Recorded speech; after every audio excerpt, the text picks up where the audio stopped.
Hello, and welcome to the podcast for Gamercamp, a festival held annually in Toronto that celebrates the art and creativity in video games. My name is Jamie Wu, and I'm one of the co-founders of Gamercamp. We take you now to our keynote presentation by Gamasutra contributor and EXP magazine creator Mathew Kumar on the current state of games journalism, entitled, "We are all trapped in the belly of this horrible machine. The machine is bleeding to death."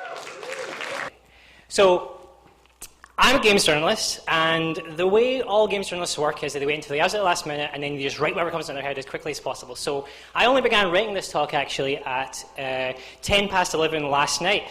So, the deadline was, essentially hours away, and I was sick, feeling in my stomach, and what I'd done for the whole day up to that point was just stare at a blank page. What am I supposed to say? Because I wrote this title and the synopsis, which you can read here, for a talk that I hadn't planned. Basically, what happened was Jamie had said to me, do you want to do something for Gamercamp? Just casual, not like a big deal, just like 15 minutes. And I was like, yeah, sure, that sounds great. And then it was like, Keynote! Mathew Kumar. It was going to be a big deal, and I'm like, after Sword and Sorcery, and a guy who did the Scott Pilgrim game, and I was like, oh my god. And then what's the best thing of all is, I hadn't planned anything by this, but he says, could you probably just write a synopsis tomorrow by 12? So on that day at 10 past 1, I just wrote the first thing came to my head, and this is what it was, basically. So again, another Friday, yesterday, I was sort of looking at a blank page and also occasionally looking at this, and I was going, what am I going to write, basically? So what I decided to do was I just did the exact same thing that I did here, which is just write the first thing that came in my head and just keep going, and hope eventually that I led us somewhere. Of course, the other thing that I did while I was doing this was just repeatedly stop to check Facebook and Twitter, because no one has an attention span anymore, least of all me. So you won't see me check Facebook or Twitter during this talk, but just imagine every once in a while I got distracted and wandered off for a while. So let's first of all, let's cut this up into sort of understandable sections. So we have this first sentence, which is kind of hard to deal with, and then we have a second sentence where we'll just start, let's just start at the beginning. So there's me. I am an obscure dissident. I am Mathew Kumar. I've been a freelance games journalist purely in Canada, full-time for just over 5 years, which is just slightly less time than since I've been here. So across that time, interestingly, I've written almost no content for Canadian publications. I've written mostly internationally. I started, by and large, writing with a website called Gamasutra, which writes towards industry people, and I grew into writing for some websites like Eurogamer, which writes for the UK consumer press, and then I've sort of evolved towards doing quite a lot of writing for a magazine called Edge, which has no bylines, which is not especially useful, and that sort of sits somewhere between the two. It's sort of, wee bit for the developers, wee bit for the ordinary folk. So I've written, across this time, 5 years, I've written, probably hundreds, thousands, tens of thousands probably of articles, of which probably tens are readable or acceptable or interesting. And I've been able to go to events like, E3 and go to GDC and do all this type of stuff. And I'm not saying that this to be like, look at me, I've managed to make a living writing about video games, and you should all be very impressed. I'm writing this because well, for something else. So this is kind of, I don't know, does anyone know this story, perhaps? Yeah, a few people know this story. So Chris Crawford's a game designer who was most prolific during the 80s. He was best known probably for a geopolitical sim called Balance of Power that was released in 1985. So I saw just recently somebody had linked on Twitter, obviously, an article that he'd written called 60, and he sort of recounts that he has these two jars next to his bed. And what he does is every day when he wakes up, he takes one out of the small jar and drops into the big jar to remind himself that he is dying. But so he reached 60. He was like, plop! Oh my life! basically he was 60, right? So each bead, actually up till he's 80, which is the point where he decides that his brain will probably melt and he'll just have to like have a lady wipe his bottom for him and not be able to do anything. So that's the point where he thought he would have to change the page, decided he wouldn't be productive anymore, basically. So, speed to the point. So Chris Crawford is this guy who makes video games, or most well known in the 80s, and his belief is in interactive storytelling. And the part that stuck out to me was, he said, when my 60th birthday struck, I found myself bereft of achievement in my most important undertaking. I've always felt a calm self-assurance that I am right, that I have developed ideas that would surely conquer the world if I only gave the world enough time to recognize them. My 60th birthday shouted loudly the ideas had most definitely failed to conquer the world. It looks like I'm a washed-up failure. So he doesn't believe that, but as each day passing, the evidence of his failure mounts. So I find this quite moving because I'm a games journalist, and for whatever reason, when I think of Chris Crawford, I actually think of a guy called Chris Sawyer, who's another game developer. And when I think of Chris Crawford, I don't really have, like, I'm like Balance of Power, never played it. I don't really know who he is, to be completely honest. And I should. So I agree with him, basically. But the reason that's not a bad thing is that I feel intense empathy for him, because I imagine most people in this audience are looking at me, who I'm sure read loads of blogs and just have basically no idea who I am. Across 5 years, I've done all these interesting things, played video games, gone to places, but it feels like I've managed to just fritter all that time away, just sort of pointlessly doing whatever just to survive, like work for hire. And basically, the reason I got into this job is because I love video games, I love writing about video games, and I strongly, strongly believe that video games will be aided and can probably only manage in their struggle to become a valued and respected cultural form by people like me, games journalists, doing the best possible job that they can. But when I go on the internet, I realize that we are probably in a worse place than ever. So, my point, or of a point of some sort, is that, so across these 5 years, I've done all these things, and I've written loads of articles, of which I would say 10s are probably good, but in all that time, the thing that I have got the most, the thing that has got closest to the gut of people, the thing that has excited people the most, and it's the thing that I talk about so much that I'm embarrassed to bring it up, was when I got paralytically drunk, and forced my way onto a podcast, a very well-listened podcast, and I screamed in aid of my highest hopes and dreams of this form. I screamed, I don't want to talk about boners, I want to talk about feelings. So that's what I said, and let's go to the internet and see what people had to say about that. So this is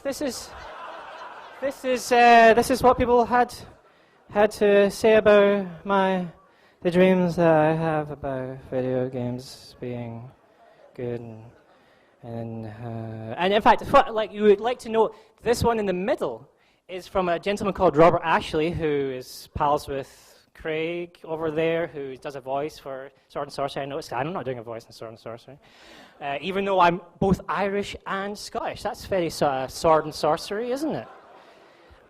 So that's what Robert Ashley had to say about me. He didn't think much of it, even though we are people who should surely be able to join together and show the no, it didn't happen. So what's my actual problem? Let's step all the way back to that thing. What's my actual problem? The internet.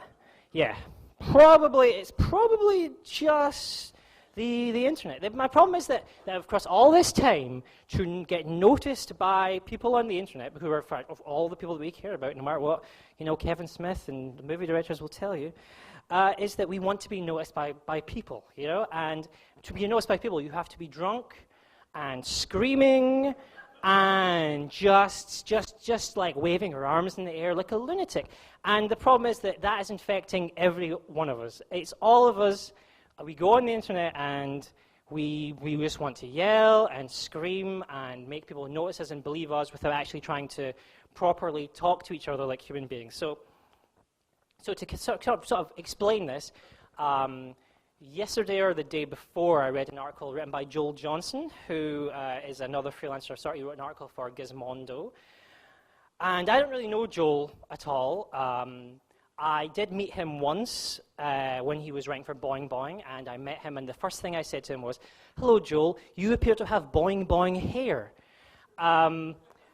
After that point, our conversation didn't really go anywhere, and he just sort of walked away. I don't know, I mean, I'm sure he's fine, is what I'm saying, but he went this very lengthy, very sweary, very probably quite offensive rant. And to summarize succinctly, it was to internet commentators, shut the fuck up. You don't get an opinion. He would be very annoyed at me, actually, for trying to summarize it so quickly, but because he's entitled to his opinion. But so are the people who would argue against him, no matter how wrong that they are. And the one thing I would like to know, particularly about his rant, is that it was very personal, and I accept the point that he was coming from. But the problem that I had with it was that many other writers whom I respect, they actually were very quick to applaud him as if standing for all of us, for all journalists who have to deal with angry commentators or people who swear at them, and as that this somehow was a succinct, acceptable response to how the general anger on the internet makes people feel. Well, to kind of sort of sum up this a little bit, I just think that the internet's infecting us. We get angry, we wave our arms in the air, and we sell, and that's somehow treated as okay, because anger sells really well. It leads to hits. It's a big comment thread full of people yelling at each other. It's good for everyone. We get advertising revenues. It's very easy to get angry, particularly on the internet, because there's just no repercussions. And even if you use your name, you can get away with it. I mean, it's fun to rip into someone when you feel there's nothing at stake. It's fun to rip things apart. And I'm sure that Joel, even though he was dealing with something personal, enjoyed writing the vitriol as much as those people enjoyed trying to rip him into little pieces. But what I'm trying to say is, don't get me wrong, I don't want to concentrate on him too much. I'm just really talking about the sort of culture of the internet. So, culture of the internet, what I should really talk specifically about is games journalism on the internet. So, this point in my talk, it was 1:05 in the morning. And so it's Friday, right? So Friday's normally a pretty slow news day, but games blogs run on this basically like 24-hour cycle. They're also sort of like constantly putting posts out there, so you can keep coming back and getting the hits and seeing more information so they can sell the advertising. So let's just go to a randomly selected, not that randomly selected, games blog, and let's look at the front page, just the front page, and consider, in my opinion, I'll admit, how much value there is to what that we're seeing. So, okay, so this is kind of a big page of text, right? But let's sort of go here. So I went through it, and there's 30 posts, roughly, on this page. I actually got bored sort of partway through. I was like, I can't really deal with this anymore. So I just stopped. So actual content, right? This is 1:15 a.m. I did this. Actual content. We have one review. Okay, that's content.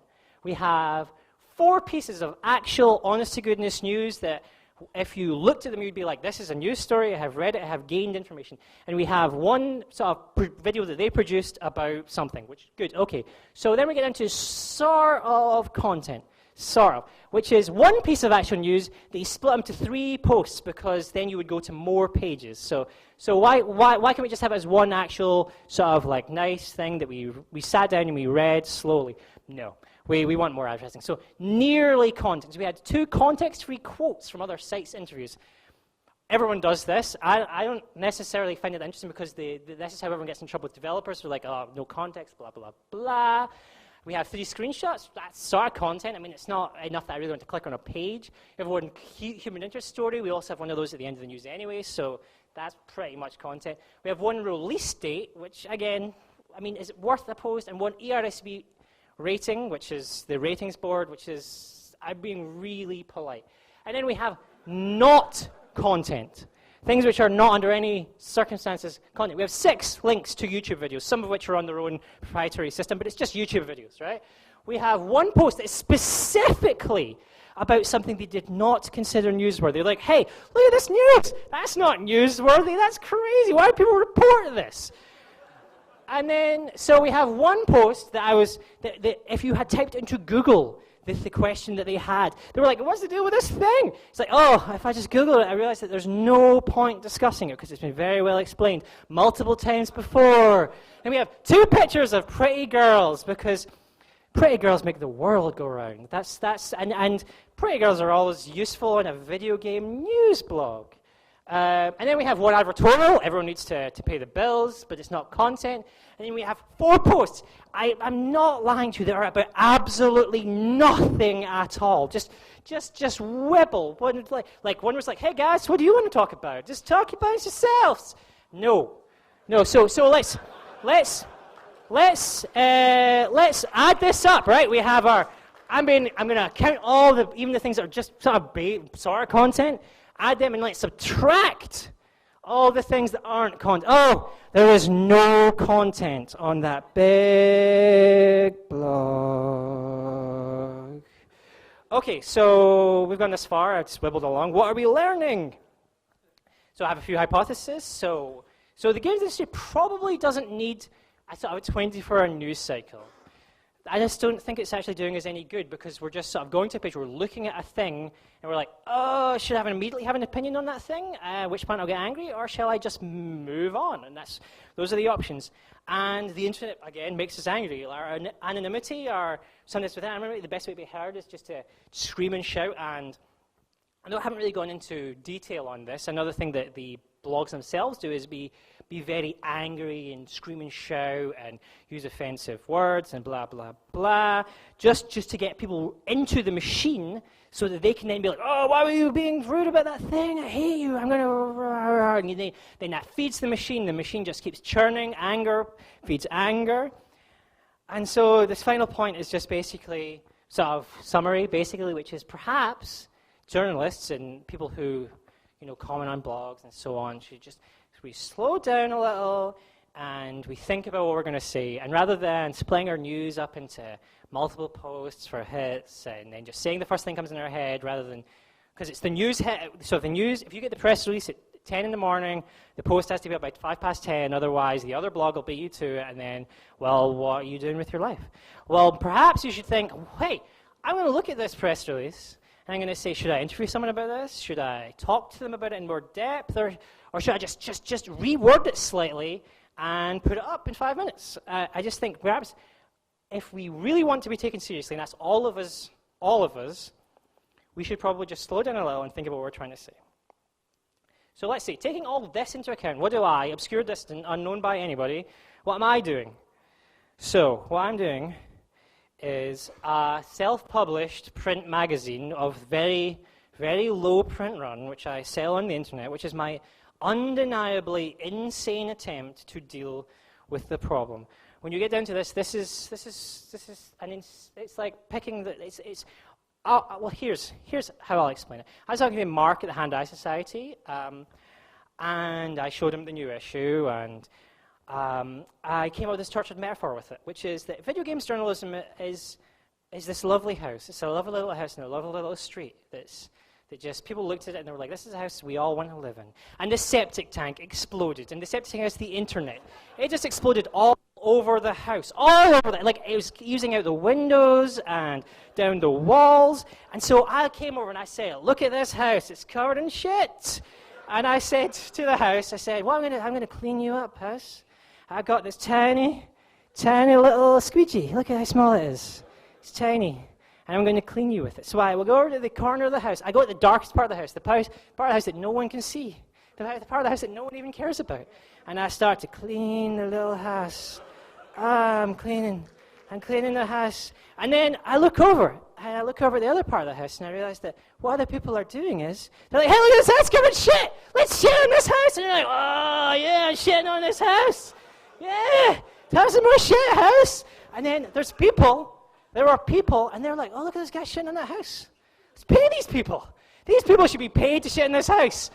Yeah, have some money. Yeah, oh, I like to shit, yeah. And then what's worse is that people are seeing the people getting paid for shitting in the house. They're like, whoa, don't pay those people. I shit for free. And they run up and they shit in the house for free. And the shit isn't even as good as the other shit that people are doing. It's sort of like small and white. It's like that dog shit that's been lying out in the sun. And that's what they're doing on the house. And it's rubbish. And no one wants that shit. They were so interested in the big shits that people were getting paid for. But the person was like, there's people for, wait a minute, these guys are shitting for free.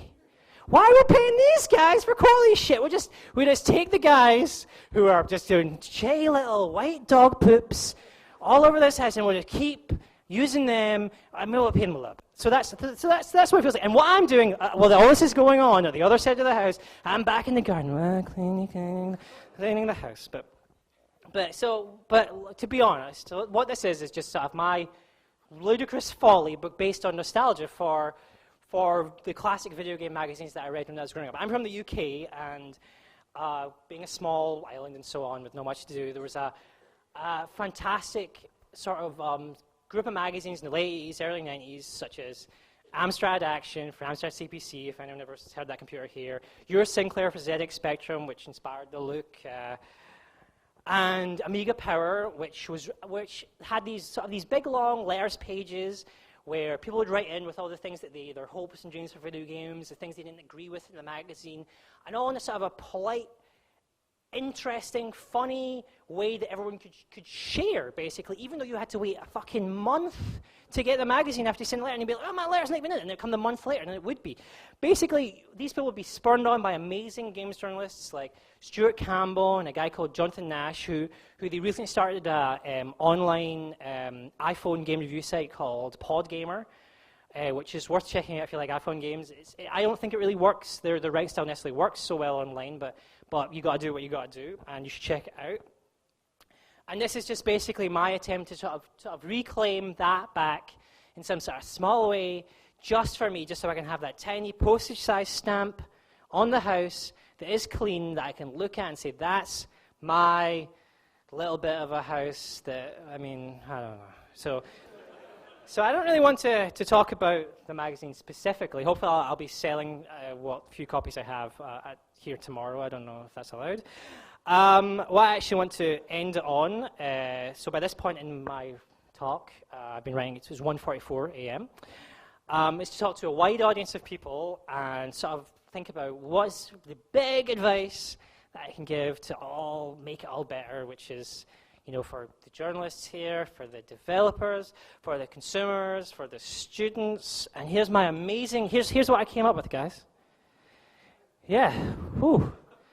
That's pretty amazing. So this sounds really fucking rubbish. This sounds totally stupid. And if you actually heard of Brandon Boyer, the chairman of the IGF's talk at GDC this year, did a little rant where he talked about the removal of snark from games journalism. This is sort of repetitive, but I really want to think it's not the journalists, but just to everyone in particular, which is when we go on the internet, any of us, before we say anything, we should probably think, am I adding something to this discussion? If someone reads this, are they going to feel enriched in some way, or are they just, made worse in some way? Are you making the word... So this seems like some ridiculous bullshit, pay it forward, Haley Joel Osment nonsense that I'm trying to tell you. But what I want you to do is if you go online, you see something that is disagreeable, you either can ignore it, or you can take the... This is the problem. You have to take the time.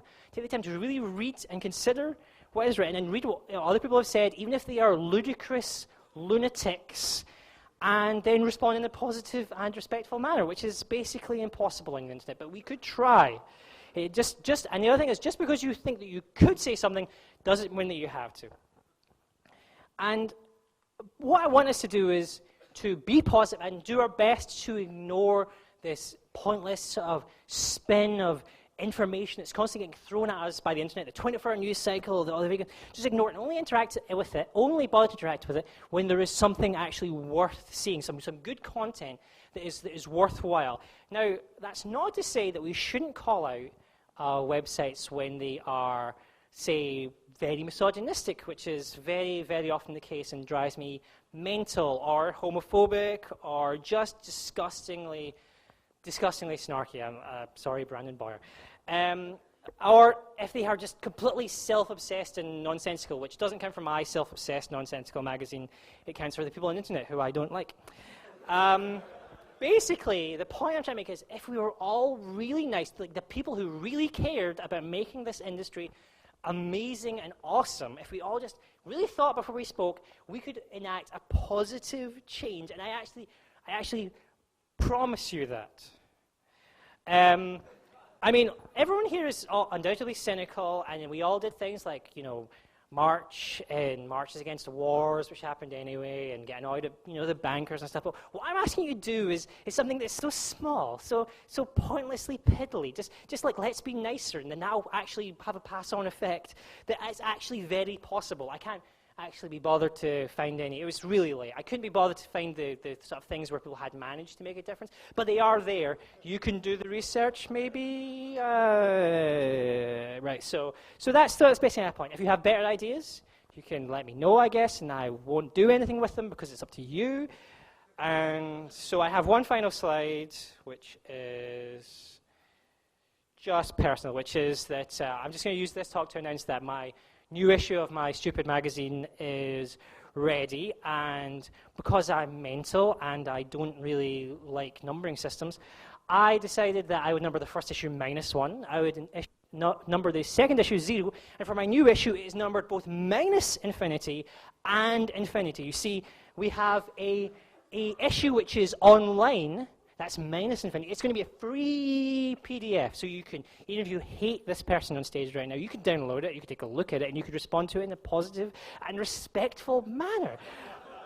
And there is a print edition, which I will, again, hopefully be selling tomorrow, which is EXP Infinity, and that has one extra art clinic, because I just couldn't get it to work in a PDF, which hopefully will be understood when it's when you see it. And yeah, that's what I'm doing with my life, and I will drop that last beads into that fucking jar or something, and then I will be like, my life, and the internet will continue its steamrolling away, murdering us all with extreme prejudice.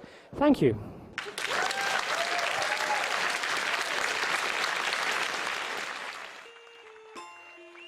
Mathew received a standing ovation from many in the audience of 350 for that talk. Do check out EXP at expbot.com and pass it on. That podcast was filmed live at the 2010 Gamercamp Festival held in Toronto, Canada, November 13 and 14. In addition to speakers, we had demos, panels, competitions, retro consoles, indie arcades, and a giant cereal breakfast. Be sure to log on to gamercamp.ca to learn more about the festival and keep your eyes out for more podcasts of the presentation. I'm Jamie Wu, one of the co-founders of Gamercamp along with Mark Rabo. Thanks so much for listening.